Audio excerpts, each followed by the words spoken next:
The white man pays Reverend Martin Luther King, subsidizes Reverend Martin Luther King, so that Reverend Martin Luther King can continue to teach the Negroes to be defenseless. That's what you mean by nonviolent. Be defenseless. Be defenseless in the face of one of the most cruel beasts that has ever taken the people into captivity. That's this American white man.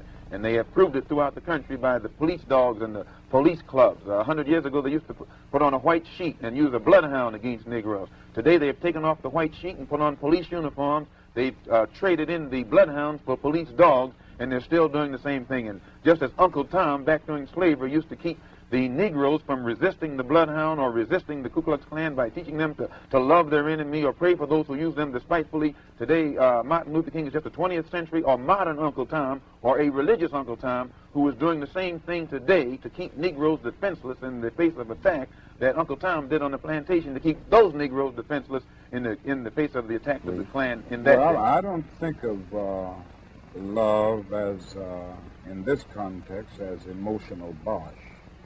I don't think of it as a weak force, but I think of love as something strong and that organizes itself into powerful direct action.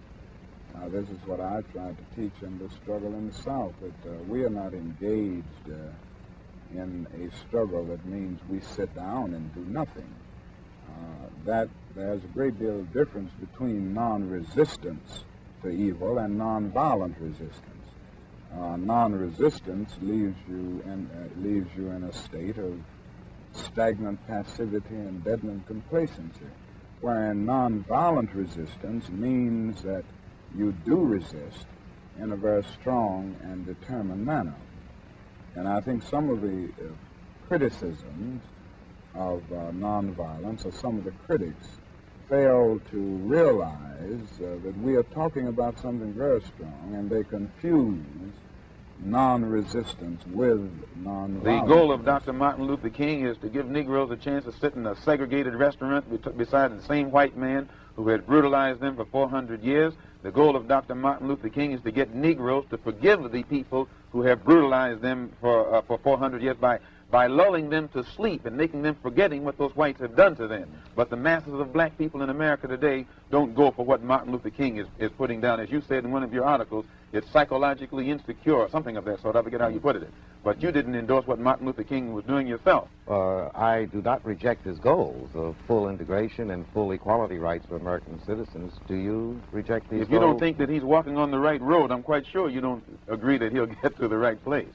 And if you would classify his method as psychologically unrealistic, I think that if a man's method is psychologically unrealistic, which means the road or the means or the method that he's using, I think as a psychologist, you'd be very doubtful that he would reach the right. If anyone has ever lived with a nonviolent movement in the South, from Montgomery on through the Freedom Rides and through the sit-in movement and the recent Birmingham movement, and see the reactions of many of the extremists and reactionaries in the white community, he wouldn't say that this movement makes, or this philosophy makes them comfortable.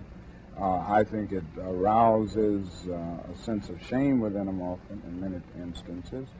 I think it does something to touch the conscience and establish a sense of guilt. Now, so often people respond to guilt by engaging more in the guilt-evoking act in an attempt to drown the sense of guilt.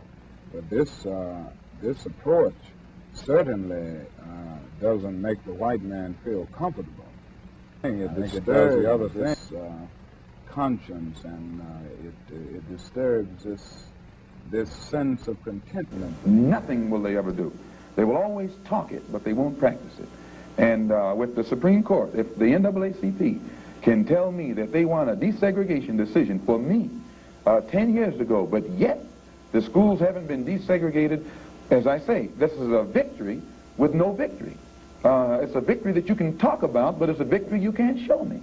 So if you represent the NAACP and you're telling me about this great victory you won for me, when I look at you, I have to conclude that either you have been duped yourself or else you are trying to dupe me. And in most instances where the civil rights struggle is involved, there is no civil rights leader can point to me one concrete gain practical gain that black people have made in the civil rights field in this country, not only during the past 10 years, but during the past 100 years. I don't think there's any real organization to the riots. I think they grow out of the conditions that I've mentioned all along.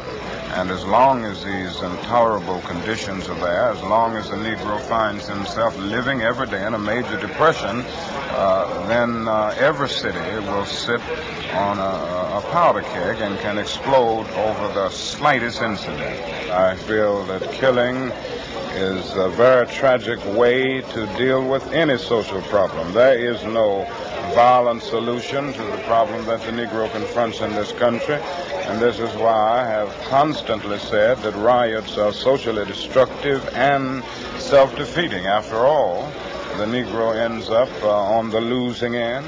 We can't win a violent revolution. Most of the persons killed in riots are Negroes themselves. The persons who end up not being able to get milk for their children are Negroes because things where they have to live are destroyed.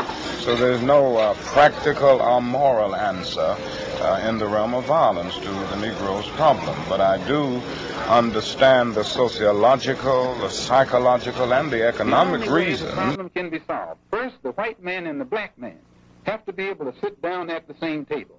The white man has to feel free to speak his mind without hurting the feelings of that Negro. And the so-called Negro has to feel free to speak his mind without hurting the feelings of the white man. Then they can bring the issues that are under the rug out on top of the table and take an intelligent approach to get the problem solved. That's the only way that they'll ever do it. We need an action program while we are Muslims, or while we are Christians, or while we are whatever we are. We still need an action program that will eliminate these evils that are in our community. This is what we're trying to do with the Muslim Mosque Incorporated. Do you consider yourself militant? I consider myself Malcolm. Well, I think we have to agree that this appears to be the result of an internal conflict within the black nationalist movement. So I think the first thing that needs to be done is for a conference of goodwill to take place between black nationalist leaders. This was why I suggested a few days ago that the followers of the late Malcolm X and the followers of Elijah Muhammad should sit down at the peace table together, so to speak, and discuss this problem and try to reach some understanding. I don't think, and I'm sure, that nothing can be accomplished by violence. It only leads to new and more complex social problems. I think it is unfortunate for the black nationalist movement. I think it is unfortunate for the health of our nation. I may not get there with you, but I want you to know tonight that we as a people will get to the promised land.